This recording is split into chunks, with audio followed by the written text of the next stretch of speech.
नमस्कार दोस्तों, मैं आशीष वाघ और आप देख रहे हैं हमारा यूट्यूब चैनल फास्ट ट्रैक।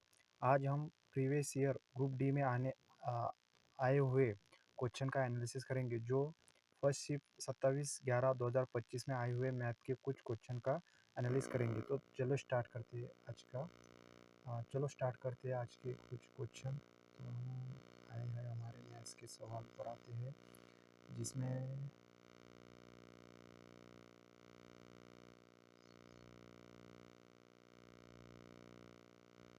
तो है हमारा 26वां क्वेश्चन। जैसे आपको पता होगा,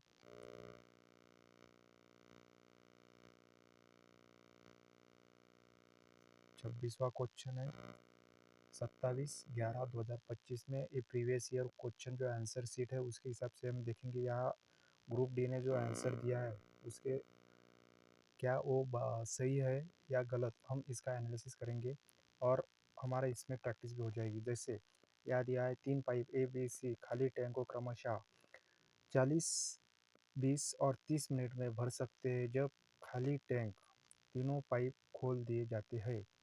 ए बी सी क्रमशः रासायनिक विलयन पी क्यू आर डिस्चार्ज करते हैं। मतलब जो पाइप है ए बी सी, वही पी क्यू आर कुछ रासायनिक भी छोड़ते हैं। पाइप एक पी क्यू आर एक रासायनिक छोड़ते हैं और 9 मिनट बाद द्रव में विलयन क्यू का अनुपात कितना होगा। तो ठीक है, आज हम देखेंगे। जैसे सबसे पहले हम ये कर लेते हैं 40, 20 और 30। जैसे हमारे टंकी की पूरी कैपेसिटी हमें निकालनी पड़ेगी। जैसे 120 हमारी जो हम एलसीएम लेंगे। अभी अगर 40 से अगर हम इसको डिवाइड करते हैं तो ये हमारा 3 बार जाएगा। यहाँ से हम इसको करते हैं तो 6 बार जाएगा और यहाँ से 4 बार। ये हमारा ए, बी और सी है। और यही जो पाइप है ए बी सी, यह कुछ विलयन छोड़ते हैं। जैसे ये पी क्यू और आर, जैसे हमें क्वेश्चन में दिया हुआ है। अब हमको निकालना है टोटल कितना भरा हुआ है। जैसे इसकी एफिशिएंसी है पी क्यू आर 3, 6, 4। टोटल आ रही है हमारी 13। मतलब एफिशिएंसी गुनेला टाइम, मतलब ये फुल टैंक की हमारी टैंक इतनी भरी हुई है। और क्यू जो भरा हुआ है वो भरा है एफिशिएंसी 6 के हिसाब से। हम ऐसा क्यों कर रहे हैं कि जैसे हमारा क्वेश्चन सॉल्व जल्दी हो जाए, ट्रिक की वजह से। जैसे पी क्यू आर डिस्चार्ज करते हैं और हमें क्यू का निकालना है। जैसे क्यू हमें दे रखा है 6 एफिशिएंसी से वो 9 मिनट में भर लेगा। जैसे अभी हम 9 से 9 काट देते हैं तो हमारा आंसर आ रहा है 6/3। जो ग्रुप डी ने हमें आंसर दिया है वो बराबर है। चलो अगले क्वेश्चन की ओर चलते हैं। तो हमारा अगला क्वेश्चन है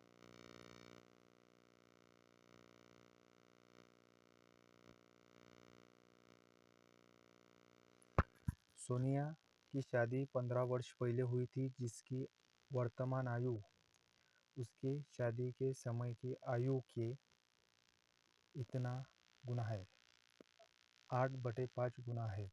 उसके शादी के समय उसकी बहन उससे 8 वर्ष छोटी थी। उसके शादी के समय उसकी बहन उससे 8 वर्ष छोटी थी। तो उसकी बहन की वर्तमान आयु ज्ञात कीजिए। तो सोनिया की शादी 15 वर्ष पहले हुई थी। जैसे अभी उसकी वर्तमान आयु 8 है, यहाँ पर दिया हम मान के चलते हैं 8। रेशो के हिसाब से हमारा आंसर आ जाएगा। और 5 उसकी उसकी शादी के समय की आयु है। तो ठीक है, फिर से मैं करके दिखाता हूँ। उसकी वर्तमान आयु 8 है और उसकी शादी के समय की जो आयु है वो है 5।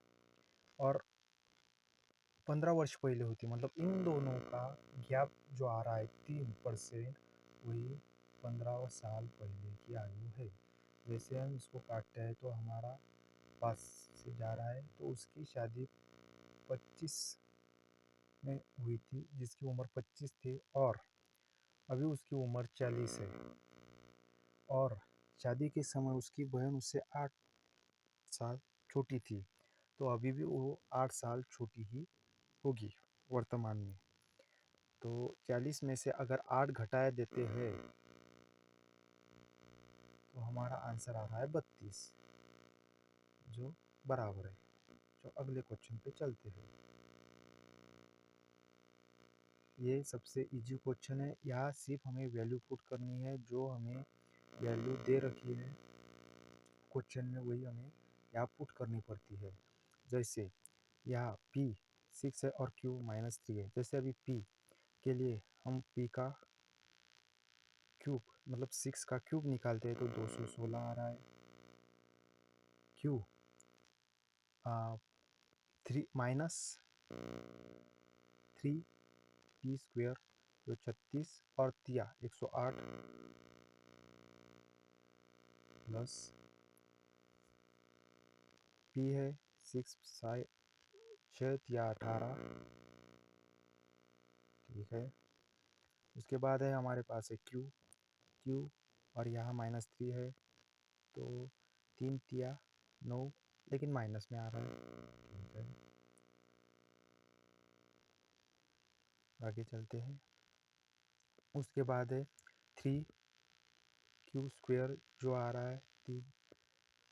जैसे यहाँ माइनस है लेकिन स्क्वायर में वो प्लस हो जाता है, तो यहाँ हमारा 9 आ रहा है, और 9 तिया 27 जो प्लस में ही आएगा, जो ध्यान देने योग्य बात है। उसके बाद है हमारा q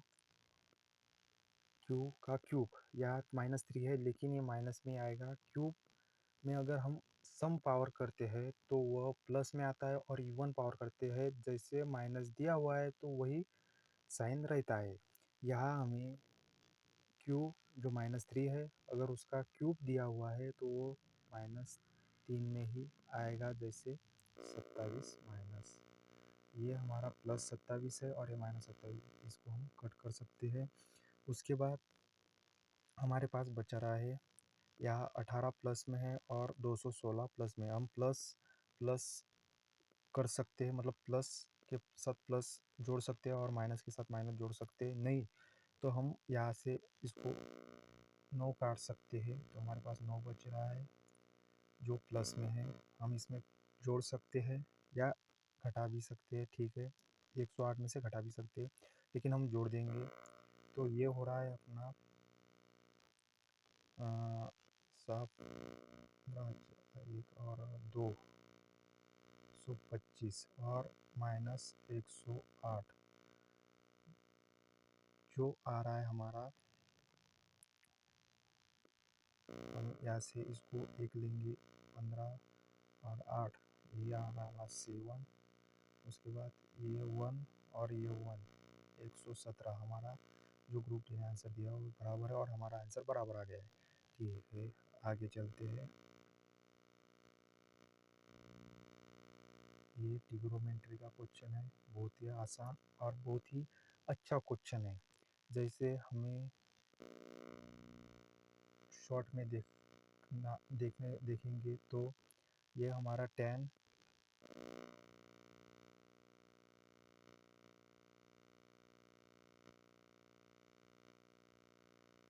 12/5 है। जैसे अगर हम इसको शॉर्ट में देखेंगे, साइन कॉस और tan जो है लाल बटे कक्का, और इसके नीचे हम लेंगे sine cos tan cot sec और कोसेक। हमें चाहिए कोसेक वाली वैल्यू, ठीक है। और हमें tan दिया हुआ है जो है 12/5, 12/5, और हमें आधार, हमें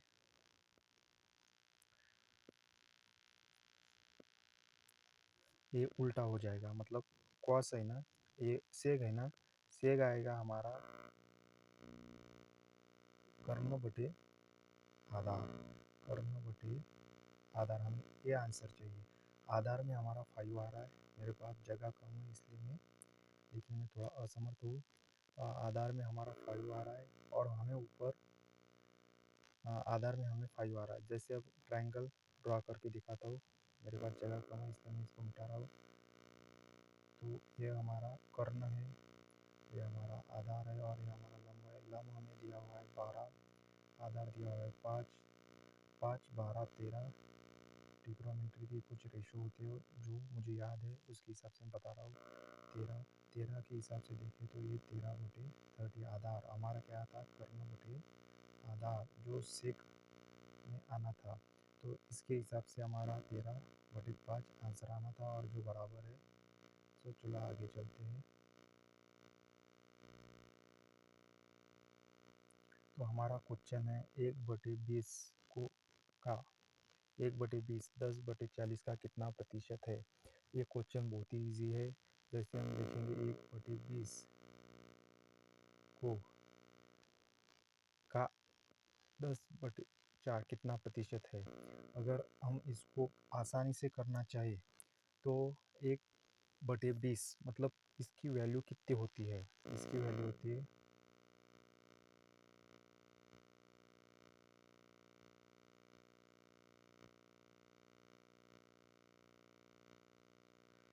1/20 की अगर वैल्यू देखेंगे तो अगर आसान में किया जाए तो 0.05 होगी। और कितना प्रतिशत म्हणजे 1/20 10/40 का कितना प्रतिशत है। और जो नीचे वैल्यू दी हुई है उसका अगर हमें निकालना है तो इसका आ रहा है हमें 0.25।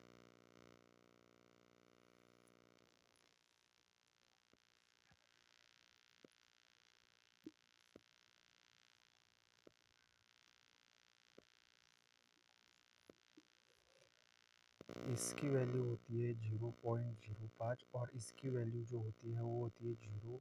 अगर इसको 0.25 यहाँ से यहाँ हमें 2 छोर की जरूरत है और 2 छोर की जरूरत है, तो हम इसको मिटा सकते हैं। ये हमारा 1/5 मतलब 1/5 हो रहा है और गुनेला 100, तो हम इसको काट सकते हैं 20%। हमारा आंसर आ गया है सीधा सीधा। लेकिन हम और इसको इजी कर सकते हैं, 1/20 का कितना प्रतिशत है। तो 10, 40 यहाँ नीचे आता है तो हम 40 को घुमा के ऊपर लिखते हैं। ठीक है, तो ये इसको हम काट रहे हैं 2 बार और 2 से ये हमारा कट रहा है 5 बार, गुनेला 100। तो ये 20% हमारा आंसर आ रहा है। ये हमारा क्वेश्चन हो गया। चलो आगे।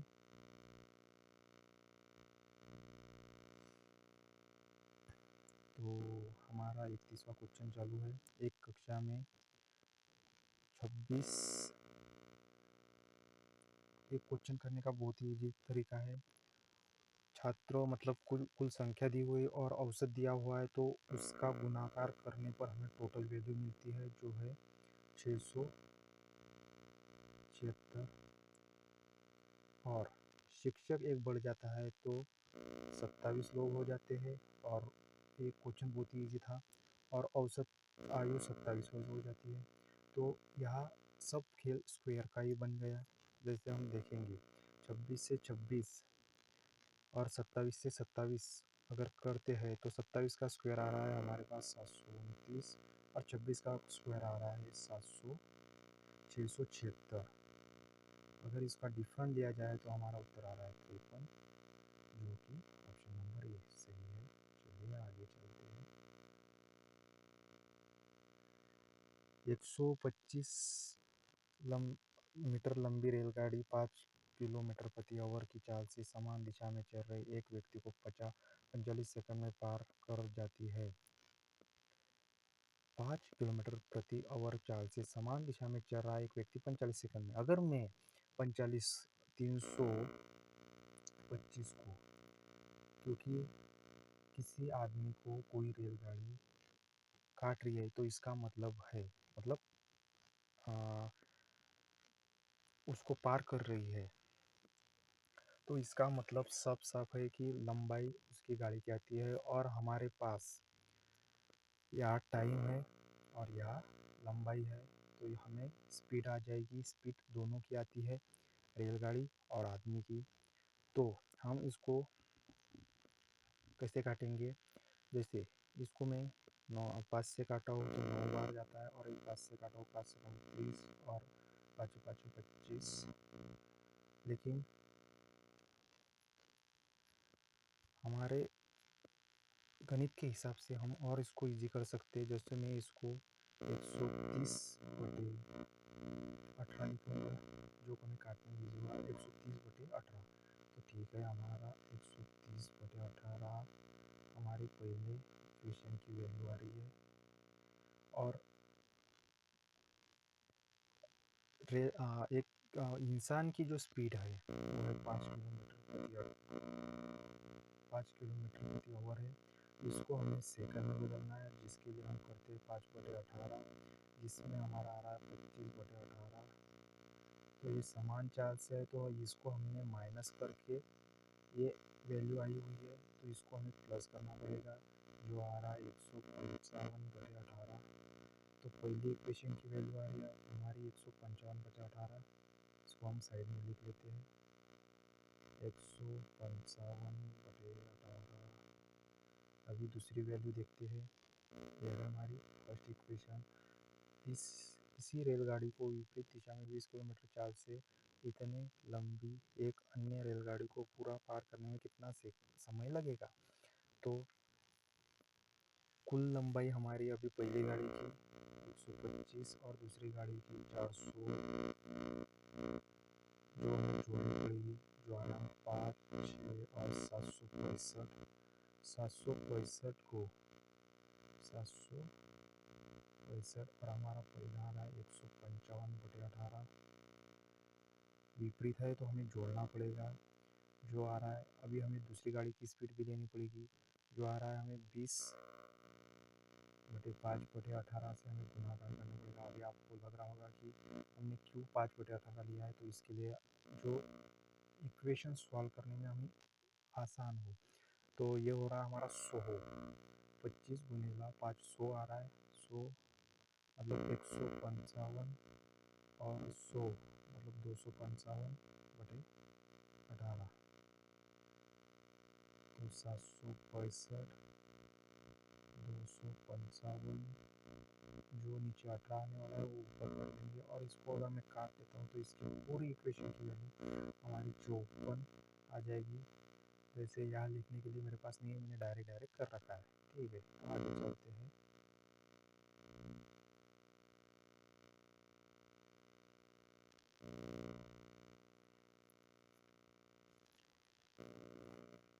तो ये हमारा क्वेश्चन नंबर 33, मूर्ति 21 किलोमीटर प्रति आवर की चाल से एक शॉपिंग मॉल जाती है और एक वापस आती है। इसका सबसे बढ़िया अगर मैं आपको बताऊँ तो कुल दूरी बटे कुल समय औसत हमारी आती है, कुल दूरी बटे कुल समय। अभी हमारे पास समय नहीं है, तो हम क्या करेंगे, समय निकालने के लिए मतलब टाइम निकालने के लिए हमें डिस्टेंस को स्पीड से डिवाइड करेंगे। तो हमारे पास स्पीड तो है और डिस्टेंस हमें नहीं पता है। तो जैसे मैं इक्वेशन लेके आपको सॉल्व करके दिखाता हूँ। जैसे डी, अगर हमारी पहली वो एक्स से जाती है, एक स्पीड है डी, वो एक्स से जाती है, और बी स्पीड जैसे हमारे पास डिस्टेंस तो सेम है, तो इसलिए हमने डी लिया, और वाई से वापस आती है। तो ये हमारा कुल समय हो गया। जैसे डी को हम कॉमन लेंगे, और ये X plus Y into X Y.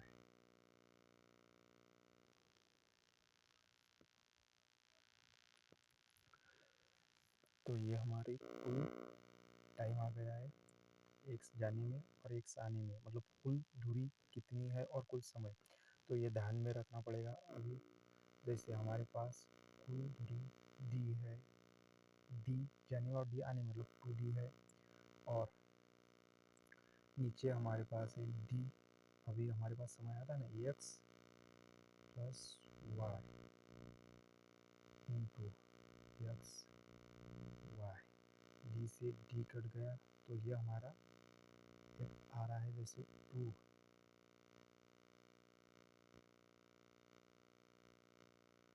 अभी हमारे पास एक इक्वेशन बन के आई है 2x into Y plus X plus Y. ये हमें अगर दूरी सेम है तो हम ये फार्मूला लगा सकते हैं। अभी हम लगा के देखते हैं। जैसे हमारे पास 21 2 गुणेला 21 गुणेला 69 है और उसके नीचे इन दोनों का सम होगा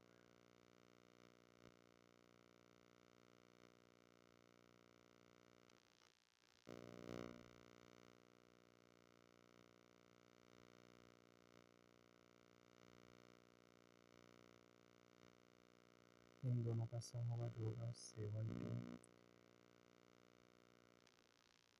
90। इन दोनों का सम जो होगा वो होगा 90। अगर मैं इसको 3 से काटता हूँ 3 या 9, 3 से काटा मैंने 7 बार, 3 से काटा 23 बार, और यहाँ हमारा बच रहा है सिर्फ एक शून्य। तो ये अगर मैं मल्टीप्लाई करता हूँ 14 23 साथ ही 161 और गुणेला 2 ये 32 222 आ रहा है, और नीचे जो शून्य है उसकी वजह से हमारे पॉइंट देना पड़ेगा जो यहाँ आंसर आ रहा है 32.2। तो चलिए आगे चलते हैं। ये भी क्वेश्चन हमारा सॉल्व हो गया। ये क्वेश्चन सबसे इजी क्वेश्चन है। हमें यहाँ कुछ दिया हुआ है रेशियो 3:2, इसके हिसाब से हम इसमें फिट करना पड़ेगा। निम्नलिखित में से कौन सा अनुपात 2 के मूल्य में आता है। जैसे 3 के हिसाब से देखें तो 3 53 3 से नहीं कटेगा, 17 तिया 51 ये 3 से कट रहा है लेकिन ये 2 से नहीं कट रहा है तो ये भी नहीं होगा। उसके बाद 3:2 के हिसाब से अगर देखें तो ये कट रहा है हमारा 18 तिया 54, और 2 से अगर काटते हैं तो 36 बार हमारा जाता है 18 तिया 36। ठीक है, ये भी सॉल्व हो गया हमारा। बहुत ही ईजी क्वेश्चन था। तो चलिए आगे चलते हैं।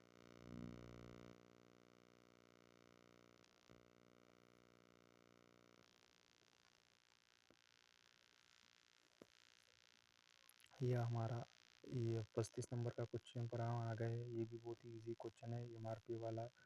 इसमें 6 वस्तु खरीदने पर 4 वस्तु मुफ्त दी जाती है तो परसेंटेज छूट बताने के लिए कहा है। अगर हम कुल कितने वस्तु हमें दे रहा है कोई दुकानदार तो 10, और कितनी मुफ्त मिल रही है तो 4 गुणेला 100, मतलब परसेंटेज के हिसाब हमें परसेंटेज निकालना है। अगर मैं इसको काटता हूँ 10 और 40% हमें छूट मिल रही है, छूट हमें दुकानदार दे रहा है। तो चलिए आगे चलते हैं। ये क्वेश्चन सिंप्लीफिकेशन का है, ये आप सॉल्व कर लीजिए, इसमें ज़्यादा समय नहीं लगेगा ये आपके लिए। तो चलिए आगे चलते हैं। उसके बाद है एलसीएम एचसीएफ का क्वेश्चन है। दो संख्याओं का महत्तम समावर्तक म्हणजे एचसीएफ 18 दिया हुआ है और एलसीएम उनमें से एक संख्या 126 है तो दूसरी संख्या ज्ञात करने के लिए कहा, और उनके बीच का अंतर धनात्मक अंतर पॉजिटिव अंतर हमें निकालने के लिए कहा है। जैसे मैं अगर देखता हूँ एलसीएम गुणेला एचसीएफ, यह फार्मूला है, वह पहली संख्या गुणेला दूसरी संख्या आता है। तो हमें पहली संख्या हमें एलसीएम 1512 दिया हुआ है। उसके बाद एचसीएफ 18 एक संख्या हमें ज्ञात है 126 और दूसरी संख्या हमें निकालनी है। अगर इसके हिसाब से देखें तो मैं इसको काट सकता हूँ 24 और अगर इससे मैं काटता हूँ तो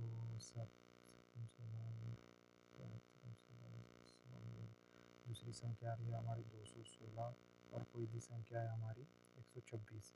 इनका अंतर अगर हम ज्ञात करते हैं 216 और 126 तो इसका अंतर जो आ रहा है वो 90 आ रहा है। आंसर नंबर सही है।